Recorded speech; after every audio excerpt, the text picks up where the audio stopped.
আজকে কতক্ষণ পরে যেই সংসদ আবারও বসতে যাচ্ছে, সেই সংসদের সবচেয়ে প্রথম কাজ হওয়া উচিত এই সংস্কারের ব্যাপারে, সংবিধান সংস্কারের ব্যাপারে একটি সুস্পষ্ট রোডম্যাপ দেওয়া।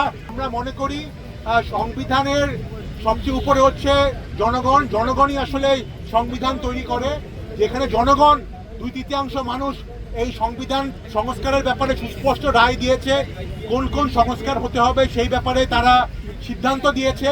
সেইখানে আসলে শুধুমাত্র আইনের মারপ্যাচে এই আমাদের এই সংবিধান সংস্কারের যে গণ আকাঙ্ক্ষা, সেটাকে কোনোভাবেই প্রশ্নের মুখে ফেলা যাবে না।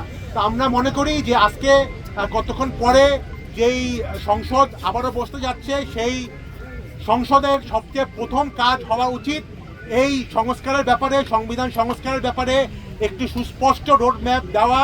কবের মধ্যে এই সংবিধান সংস্কারের কার্যক্রম শুরু হবে এবং কিভাবে এই সংবিধান সংস্কার সভা তার কাজ কিভাবে শুরু হবে। এবং আমরা চাই যে 70 জন সংসদ সদস্য সংবিধান সংস্কার সভাতে তাদের শপথ গ্রহণ করেছেন, যেটা গণভোটেও পড়া ছিল, বাকি যে 200-300 সদস্য তারাও যাতে অবিলম্বে এই সংবিধান সংস্কার সভায় তারা শপথ গ্রহণ করেন এবং গণভোটের মাধ্যমে প্রাপ্ত যে গণরায় সেটা যাতে বাস্তবায়ন করার ব্যাপারে তারা সিদ্ধান্ত নেয় এবং তারা এগিয়ে যায় এবং সারা দেশের মানুষ তাদের পক্ষে থাকবে। এবং আমরা মনে করি যদি এই সম্পর্কে কোনো প্রশ্ন তোলা হয় বা এই সম্পর্কে দেরি করা হয়, তাহলে একটা ঐতিহাসিক ভুল সিদ্ধান্ত হবে এবং আমরা মনে করি রাজনৈতিকভাবে কোনো দলকেই, কোনো সরকার বা অন্য কোনো দলকেই এটা কোনো ভালো ফলাফল দিবে না।